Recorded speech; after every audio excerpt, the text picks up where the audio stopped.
Welcome to another episode of TimeOut with the Sports Doctor podcast. Glad to have you back for another week, another episode. And we have another very special guest for you today, Mr. Bill Carter, who is has a long history with sports marketing and running his own agency, but now is diving really deep into NIL, name, image, and likeness. We spoke about that on an earlier episode, but he does a lot of research. So what we're going to talk about today, he has a lot of research. So we're going to talk about the facts of NIL and how it's changing the game, especially in college athletics. So Bill, thank you for coming on. Really glad to have you on today.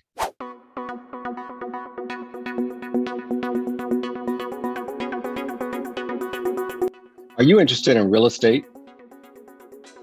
Are you tired of hearing about all the money that your friends and colleagues are making from their investments, but you don't know where to start?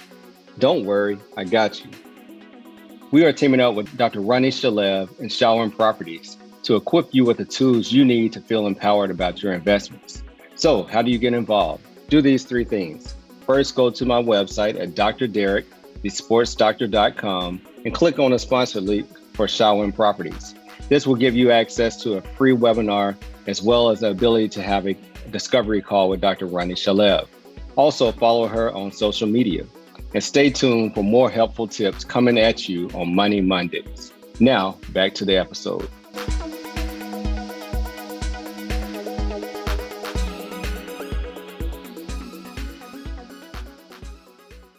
Thanks for having me, Derek. It's great to be here, and I'm looking forward to the conversation. Absolutely. So as we've talked about with many other guests, I get recommendations from other people. So Ms. Sue Izzo, that was a great episode. She had the Action Sports Agency, and she talked to us a lot about building your own brand as well as marketing. So glad that she blessed me with another great guest, and really looking forward to this. Sue's incredible. I've known Sue for over 20 years. It almost makes me, it feels old when I think about when I met Sue. We were really sort of kids in the mid 1990s, not really kids, but barely into our mid 20s in the 1990s, and both developing businesses around action sports. I mean, Sue was like a thunderbolt to the action sports community, created her own agency, Mosaic, and was representing a bunch of action sports athletes. And my business partners and I, Issa Salabini and Brett Smith, developed a marketing agency called Fuse, still in existence today, though I'm no longer an owner, that was really representing a lot of the key Fortune 500 brands in action sports, Mountain Dew, Motorola, Ford, Gillette, others that were spending a lot of money on action sports events and action sports athletes, including some of Sue's clients. But I look back at that period, it was a lot of fun, and we were just sort of kids trying to make businesses, work. Yeah. And you mentioned with the action sports, you got in right before it blew up with the X Games and things of that nature. So talk to us about how you started this business, with an idea or with a vision of what you want it to be, and the timing and how it just really took off. Yeah. Well, so I'll start off by saying I certainly will not take all the credit. There were other people that I was very fortunate to be partnered with that helped build that business. A woman named Teresa Jensen, who was a key figure in putting together a small investment group. My first partner, Brett Smith, and he and I were together for over 20 years, and had a background in snowboarding, was a former professional snowboarder. And as a team, we were, I think, stronger, together than we were separately. We each brought something to the table. What I brought to the table was that I had some sports marketing agency experience, and they both had real depth of understanding of action sports. We were probably, and very fortunately, probably a couple of years early in developing Fuse. We started it, operated it for a few years. Those were lean years. We were profitable, but just barely. Had a handful of employees, had a handful of clients, including Burton Snowboards, which was a key part of building the business, to have the credibility of a brand like Burton on our side. But we were very fortunate with a couple of things. One was that about 18 months after we started the agency, we were able to land Pepsi as a client, and more specifically, the Mountain Dew brand as a client. And what some of your listeners may not remember, unless they're of a certain age, is that there was a time when Mountain Dew actually didn't use action sports as a key platform to market their product. And we were fortunate enough to be involved in the transition and the development of a very famous campaign called Do the Do, which is still being utilized by Pepsi today, some 24, 25 years later. And so we were very fortunate to be involved in that all unfolding.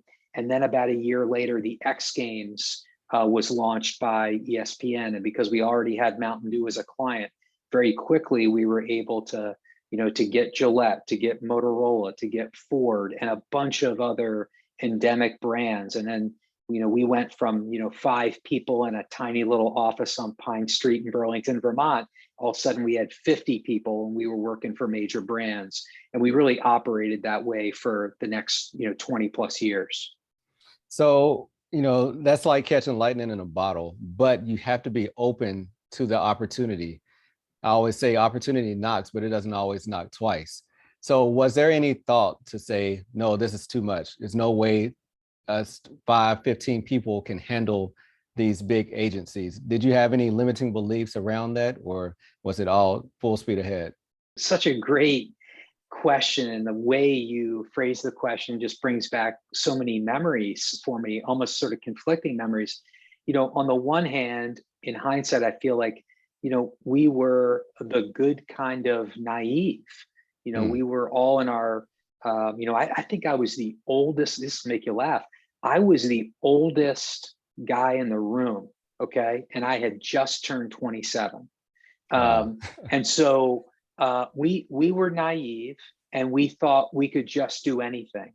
But we also had this other thing that at least Brett and I, late at night in the office would say, which is, we're just going to do this. And if it doesn't work out, we'll just go get jobs, because you can do that when you're, in your mid-20s. Neither of us were married. Neither of us had kids. Neither of us even owned a home. I mean, I had recently bought a used car. It was like my biggest purchase ever. I think it was $8,000, right? And so, we didn't have much to lose, and we didn't focus on that, but we were not fearful of things not working out, because it just, the risk didn't feel so overwhelming. Absolutely. Yeah. And there's something about having a fresh start, or that being naive, so to speak, as you mentioned, without having the fear of being burnt before, or when you can just come and think and look at the situation and say, wow, this is a great opportunity. I'm not going to let fear paralyze me, versus if you had already failed at something, you might have been a lot more conservative and not, open to taking that risk. I think that's exactly right. When you're at that stage in your career, there's a good chance that you haven't felt that kind of fear that can keep you from saying yes, right? I mean, and I also think, I will give us a little bit of credit too, Derek, that I do think we were able to recognize that we might not have known everything we needed to know, right? But we knew a lot more than our clients knew about the action sports business, about event marketing, about athlete marketing. And we knew if we worked hard, and we thought we knew more than they knew, and that was legitimate, we really did. Mm-hmm. Then we also were fairly confident. And I would say, I'm not sure why I remember this, but your question makes me think of this too. I really reminds me a lot of NIL in some ways. There were all kinds of people flooding into the marketplace trying to capitalize on this sort of emerging ecosystem that was action sports. New agencies, new agents, new media entities. And there were people around us who thought, we ought to not compete, that we ought to, just sort of partner with everybody or collaborate with everybody. And there's the right time for that kind of thing in business. But I think when you're in your mid-20s and you're trying to build something, we thought, why would we do that? We don't need to be partnering with these other agencies. Why don't we go compete? Why don't we go try to win this Yeah. business? And I think that was important. And that reminds me a lot, by the way, of today in NIL. There's already a tremendous amount of people reaching out, why don't we work on this together? Why don't we work on this together? And I think it's too early for that. Let's all get out there and compete. Agents, marketers, consultants, marketplaces, collectives. That's how industries sort of sort themselves out. And so, not to sound like an over the top capitalist. I mean, I can't be. I live in Burlington, Vermont, after all. But I think competition is a good thing, particularly in an emerging ecosystem. Yeah, I like what you said. I want to point out two things.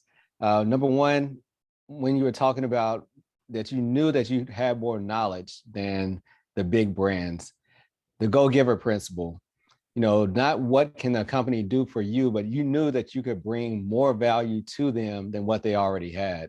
I think that's important, especially when you're doing business. It's not, okay, if we sign this contract, you can give me X amount of dollars. But when you can sit down at the table and say, look, I can bring to you this knowledge that I know that you don't have and that you're lacking, and you find that weakness or that weak point for a company, I think that's very important when you're negotiating.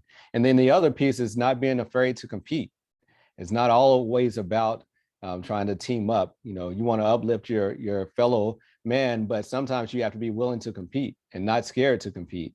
And I think that's where so many people, we shy away because there's already a big name in whatever we're trying to do, or there's already too many people with podcasts, or there's already too many books on this subject, but they still don't have your version of it. So I just want people to kind of take away those two things from what you said. Yeah, and I'll build even for a second on one of the things you just said, using that example. Well, there's already, 50 podcasts that look like such and such. And as you say, yeah, but they don't have your point of view. You could be the 51st and it would still be adding something to the equation. And I always think about, I'm very fortunate in that I teach, a class on NIL at University of Vermont in the business school. And I've been fortunate to teach one other class, which we probably won't talk about much tonight, but you're making me think of again with these good questions. I teach a class called Sports Entrepreneurship because, there are very few industries that have as much innovation as the sports space does. I mean, it's really filled with these incredible success stories of all types, and the thing about that is that a lot of times you don't need to be the first to have developed an idea. If somebody's out there doing it, if there are 50 podcasts on a certain topic, if anything, it's proof that there's an audience for that content. Right. You don't need to be the first in developing a business. If you see 3 or 4 successful businesses in that space, it's evidence of success and interest in that space. I like that. And that just means that there's more of a breeding ground for you to come in and be creative. When you have competition already in that space, sometimes that just means that there's opportunity for more growth. Absolutely. To me, it's proof, not that you will be successful, but proof that there is a marketplace for the idea, that there is an audience for that idea. Absolutely. So let's talk about how you transition, because now you do a lot of work. I mean, every time I go on LinkedIn, I think I see a different article about NIL. So you're deep in it daily, really with the research and the facts about NIL and how it's changed the college game already. So you mentioned that you teach a class at the University of Vermont, and talk to us about how you transition from the sports marketing agency to name, image, and likeness. Yeah. Well, thanks for that question. I'll tell you that probably there are 2 important points, I guess, in my own story about this. The first is when I sold my interest in Fuse at the end of 2019, and I had my sights set on NIL and really a consulting practice around it. There was one important thing that we did at Fuse that I wanted to do again in this realm, in the NIL realm, and that is, back to your comment about data, which is and facts, is that I wanted whatever I was doing in the NIL space to be data driven, to be based in fact, and I didn't want to be just another talking head with another opinion, informed or not, experienced or not. I wanted to be able to draw on data and not have everything be, just because I said it so, or just because it's been my experience. I wanted something a little bit deeper than that. So at the end of 2019, when I had left Fuse, and before I had launched Student Athlete Insights, I set up a community, a survey community of student athletes. I sort of systematically, with a data scientist, began to recruit current student athletes in NCAA Division I, II, and III, some NAIA athletes, and I've now begun to, started about 6 months ago, recruiting high school prospects into the community. And I built that community up to about 5,000 participants, in which, if they opted in, I would periodically send surveys about all sort of, student athlete experiences, the vast majority of which now are about NIL. So I don't really just collect information on, the financial aspects of what student athletes are doing in NIL. Derrick, I like to describe it as I'm trying to gauge the NIL experience that student athletes are having. And so I draw from that community as a piece of what I write about. I try to write about every week. I publish a blog called Name, Image, Likeness Insider that's on my website.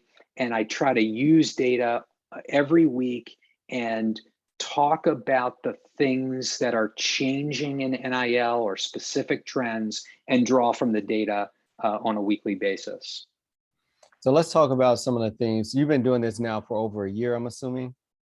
You really going on about 2.5 years. Wow, so you started collecting the data before this even went live with the NCAA.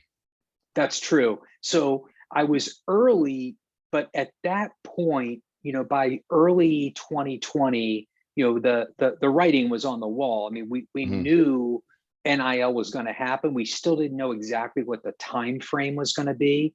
And in fairness, I hedged my bet a little bit by continuing to use the survey community to gather data that was not about NIL entirely. So I would ask about all kinds of student athlete experiences, just because, one, I wanted the information, and two, if it took a little longer for NIL to launch, I wanted to be able to be collecting usable information that I could share with coaches and administrators.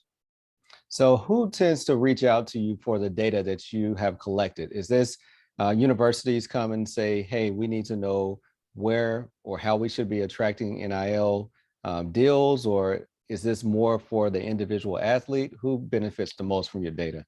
Yeah, good question. So I'll answer that from a sort of who my own customers are, right? And that's sort of the easiest way for me to answer it. So my customers tend to be sports organizations, often amateur or youth sport organizations with a national footprint that have been impacted or changed from NIL. So think about this in even your own history.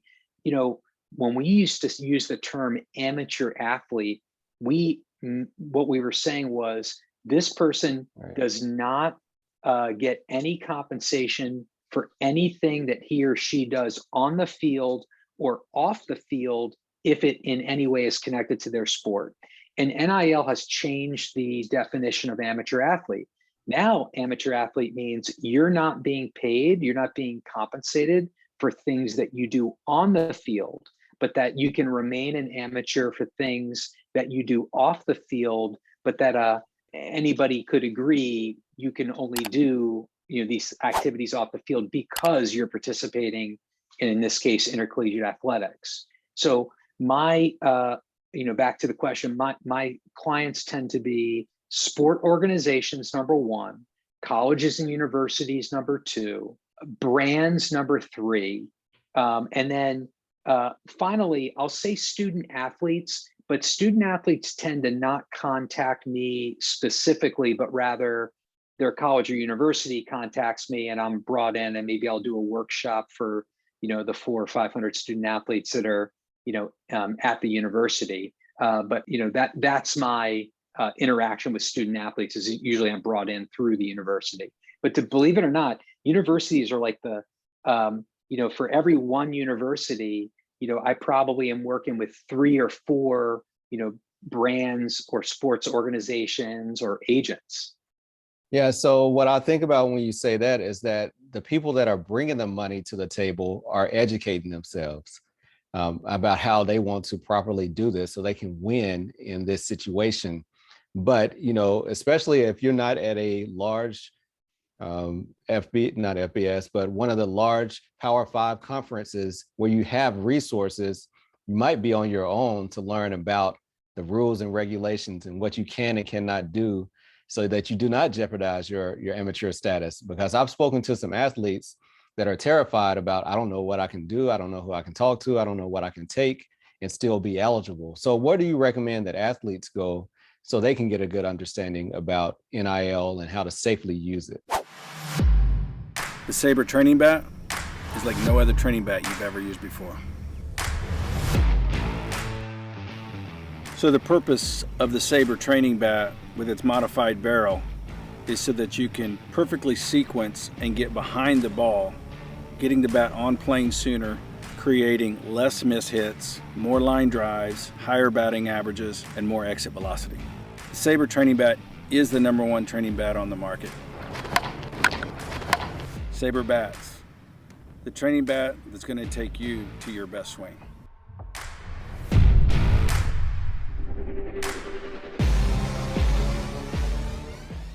It's one of the most difficult parts of where we are in the NIL life cycle, or its history rather, in that there are still a number of even Division I institutions where the student athletes don't feel supported.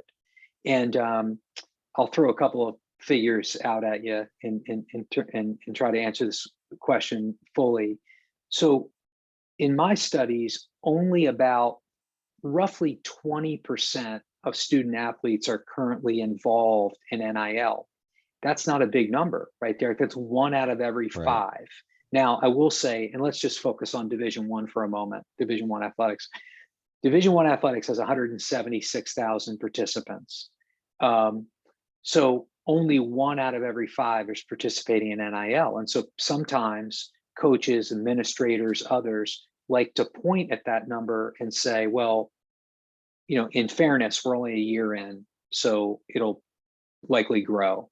But coaches and administrators who maybe don't support NIL will say, look, the kids here just don't even care that much about it. None of them are participating. To which my response is, well, they're not participating because many colleges and universities are offering very little to no support to educate them about what the activities and opportunities are and support them in all of sort of the foundational elements they'll need to have in place to be successful: personal brand building, financial literacy, social media presence, and ability to grow a social media audience and so forth. And so if it's a little bit, it depends on how you want to argue the point. Well, I'd argue that we don't have a ton of student athletes participating because they're not being supportive. If you don't like NIL, you'd argue the opposite. Well, we're not providing the support because it's not warranted somehow because not everybody's participating. So I think the other thing that we have to realize is that, for people that have spent some time in intercollegiate athletics, this will not be surprising. It's a fairly conservative, traditional space, right? higher ed's a little bit more traditional than I think people give it credit for. And I think intercollegiate athletics in particular tends to be pretty conservative and pretty traditional. And if you come from a traditional mindset, there's sometimes it takes some time and some nudging before you're going to get on board with change. When I do surveys and when I do survey work rather with coaches and administrators, Derek, I don't know if this is going to surprise you, but only about 30 to 35% of coaches and athletic directors tend to support NIL. And so 3 out of 10, that means 7 coaches in that building out of 10 right, don't love it, right? Now that doesn't mean they're going to stand in the way of it, but it probably means that they're not going to go out of their way to support what's going on. and they're probably not educated on the benefits that it could have for them as well. I think they're not maybe educated on the benefits. And I'll tell you the exception to this, and it gets to another topic around the media. The exception, of course, are the head coaches, typically of Power 5 institutions that coach football, men's basketball and women's basketball, who they may support NIL because of the recognition that it impacts their recruiting at this point. And if it impacts their recruiting, they have to support it, right? But outside of that small population, there's a lot of coaches who are really not on board yet. Yeah, you read my mind with that about the recruiting and how NIL is driving recruiting to certain institutions. So let's talk about how it's used as a recruiting tool, even though the university can't pay, but talk about the collectives and what the collectives are and how that impacts NIL. Right. So I talk about 2 things. First is, as you bring up the collectives and what's happening there.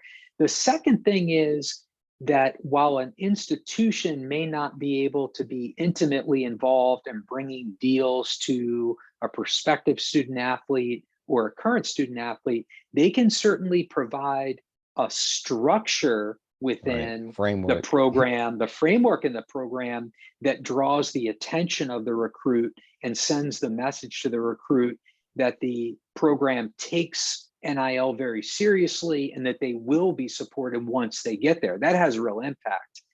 So I guess that that won't be my number 2. I just gave it away. That's my number 1. But number 2 is that it impacts recruiting around, as you say, collectives. And now we're almost a year and a half in, and we've recognized there's really 2 kinds of collectives. The first kind of collective, the kind that started almost immediately when NIL was launched, is what we now call the donor-led collective. And that's the ones you've read about in all kinds of media, which are typically a group of wealthy donors gets together. They raise a lot of money, in the millions of dollars in a lot of cases. And then they will take that money and create deals, NIL deals, either with a local brand, in some cases a national brand, or often with a local nonprofit, to have, generally speaking, football players from the institution they support do some sort of NIL activity to earn the income that they intend to support them with, right? Right. And so those kinds of, I can't remember what that I should know, but I don't off the top of my head, the number of collectives that are in place right now. I think it's well over 60 collectives around the country. Some of the bigger schools have, obviously more than one collective. We'll see how that shakes out in the next couple of years. I don't suspect that will stay in place for too long. But here's the thing, Derek, about collectives. They might be the lightning rod of what people say is wrong with NIL in the way they're constructed, and the fact that, it's not really what NIL was really intended to allow student athletes their right of publicity, and then to use that right of publicity to then earn income in various ways: camps, clinics, private instruction, social media, all sorts of things. And what collectives have done, in a sense, is circumvent that and basically found a way to pay athletes in exchange for some sort of promotion that the student athlete is doing. I think the reason it rubs a lot of people the wrong way is, one, the optics of it. It sort of looks as if it's really just laundering money and giving it to athletes. And the optics from the standpoint of, a free market, would those athletes, would they really earn $25,000 for the kind of activity that they're doing to earn that kind of money from a collective?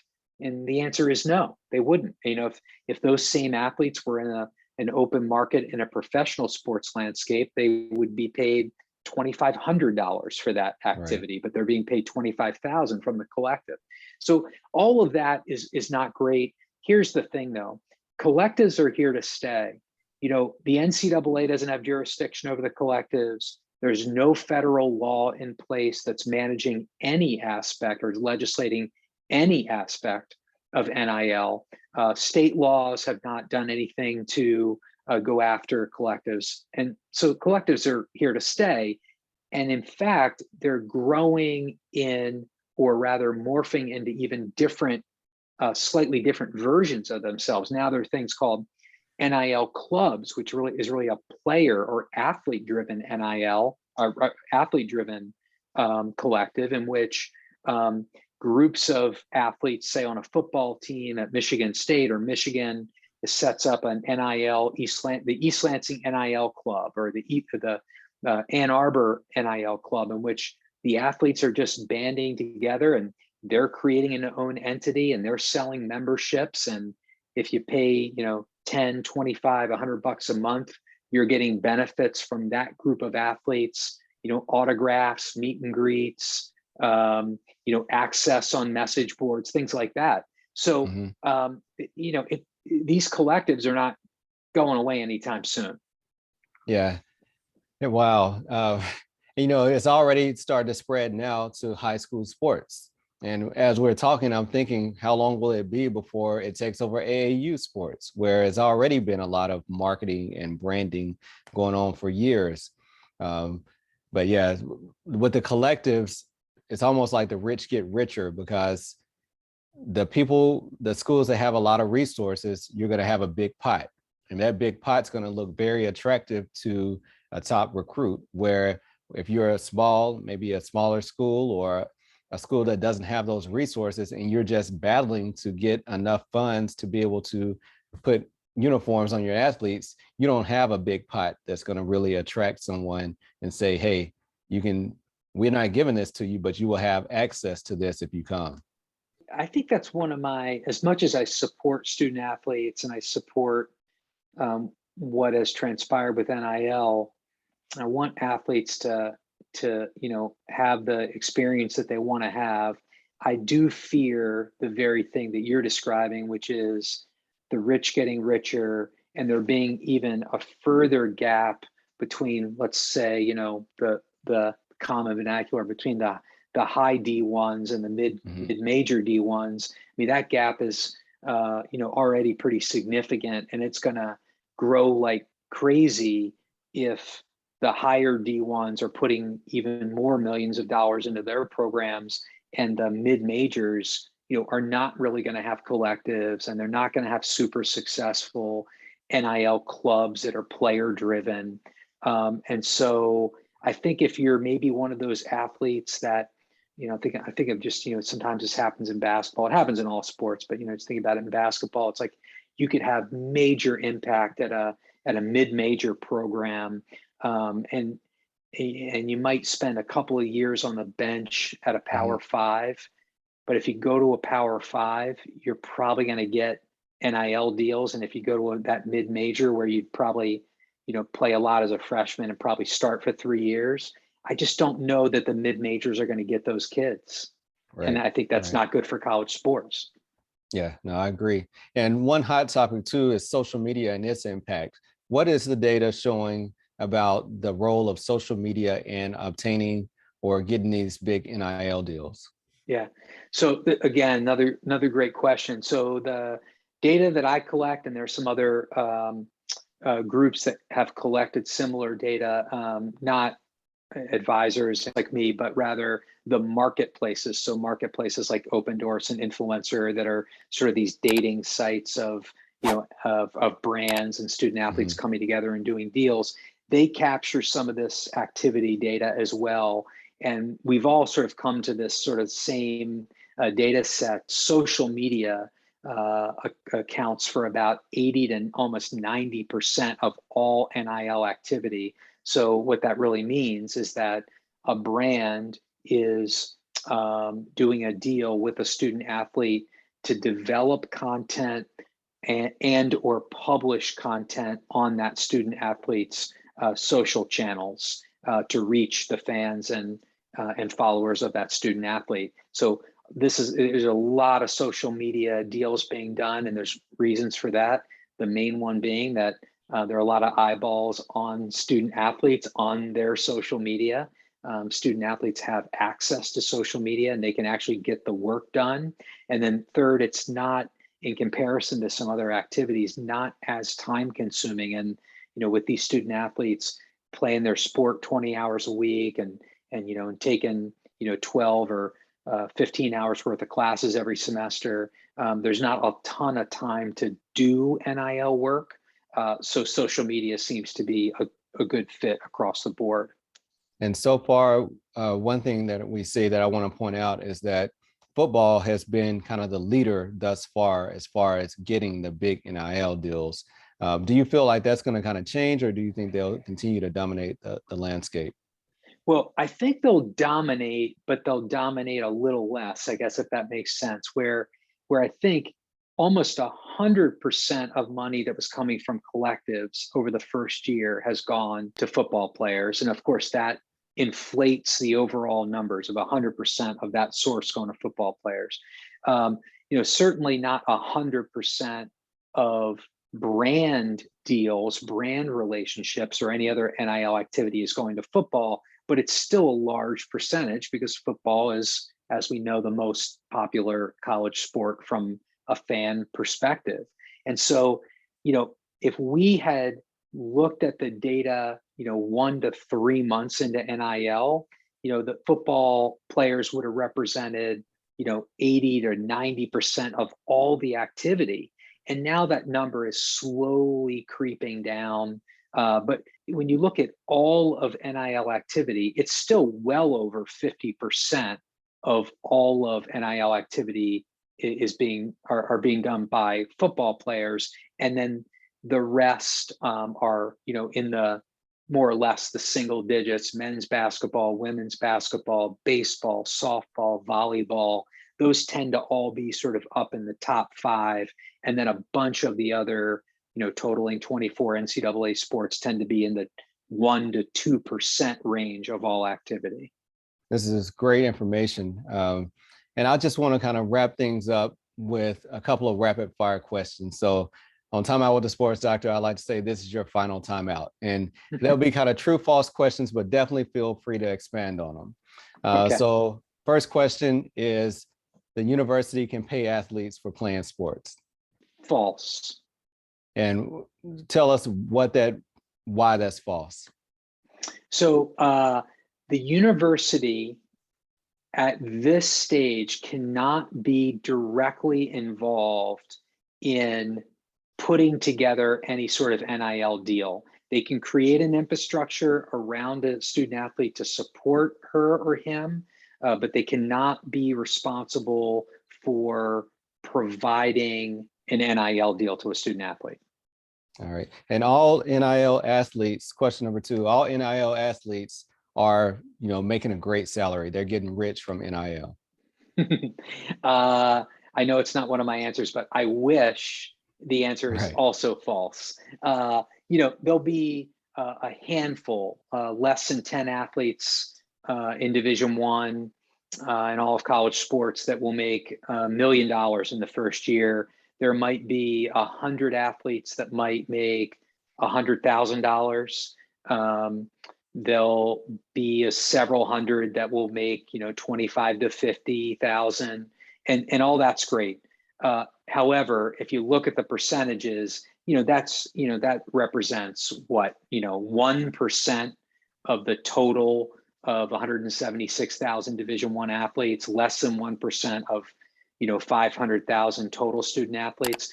The tricky thing about these financial figures, the average NIL income might look like $1,500 per NIL activity, but that's grossly inflated by those who are doing the big deals. The median income per NIL activity is under $100. Exactly.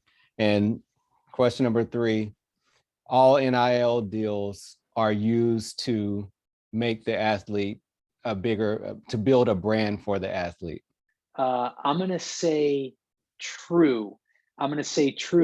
Not that that's the intent of the brand every time, and it may not even be the intent of the athlete every time, but I will say for sure it's true, because every time an athlete does a deal, it impacts their brand, whether they know it or not. Are you saying that as they get one deal, they're more likely to get another one? Is that kind of?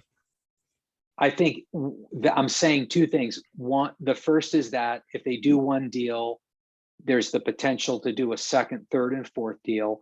And I'll also say that every time they do a deal, it's now out in the public domain, and that impacts the perception, reputation, what people think of that student athlete. Absolutely. Absolutely. And well, thank you for this. This has been a great learning tool for me, and I'm sure it's going to be very helpful for other athletes as well. And one thing, I just popped in my mind, tax ramifications. Have you started to see, I guess it's too early really for the people that have gone through a full cycle, but is that part of your survey on how much taxes these athletes are paying on their NIL deals? Right. As a topic, it is. I don't think I've surveyed for very specific information about tax rates, for instance, that they're paying. But I'll say it's a great topic that you bring up. I'll just say this very briefly. There's been finally a little bit of a narrative out there that gets student athletes to sort of wake up and pay attention to the fact that they're being paid as independent contractors, and they probably need to take 30% or so of their income from an NIL deal, set it aside, and be prepared to pay that in taxes come April 15th of the following year. But there's actually, I think, Derek, a more significant piece, which is, a lot of these athletes who don't make a ton of money, it's actually they're not going to owe a ton of taxes. Yeah, if you make $1 million, of course you're going to have a big tax bill. Even $100,000, you might pay 30% tax on that or more. But if you've made a few hundred or a few $1,000s, the biggest concern I have for student athletes is not taxes. It's the impact on federal financial aid, the Pell Grant, any need-based aid. And as you know, but a lot of people don't think of it like this, because you don't think about this in the football and basketball context. 50% of student athletes in the NCAA get financial aid. So if you also do NIL, any income you make could potentially impact the financial aid package going forward. That's the bigger concern. Wow. I mean, this is big business, and I hope athletes will listen and hear that it's not just about getting this paycheck, because your name, image, and likeness will follow you, beyond college sports. And it's important to protect your name, image, and likeness, and not just sign every deal. Who's helping you with these contracts? Because you're dealing with businesses that do this daily. And I know how it is. I know how it was when I got my first hospital contract. You read a sentence and you might understand 2 or 3 words in the sentence because it's worded in a way, that's just going completely over your head. So hopefully people will use this as an educational tool to really, empower yourself to make correct decisions when it comes to NIL. Great. Well, again, thanks, Derek, so much for having me on. It's great to be with you. And tell everyone how they can, get access to the resources that you provide and how they can follow along with what you're doing. Yeah, great. Thanks for mentioning that. So you can go to my website, which is studentathleteinsights.com.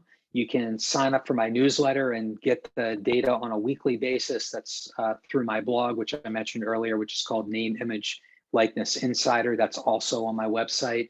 And you can always reach out to me at bill@studentathleteinsights.com. That's great. And we'll include all that information in the show notes. Once again, thank you for your time, and I really appreciate you coming on the podcast. Yeah, it was great to be here. Thanks for having me. Thank you. Thank you for continuing to support this podcast. If you enjoyed this episode, then please leave a 5-star review. And if you haven't done so, subscribe so you continue to get the updated episodes. Until later, peace.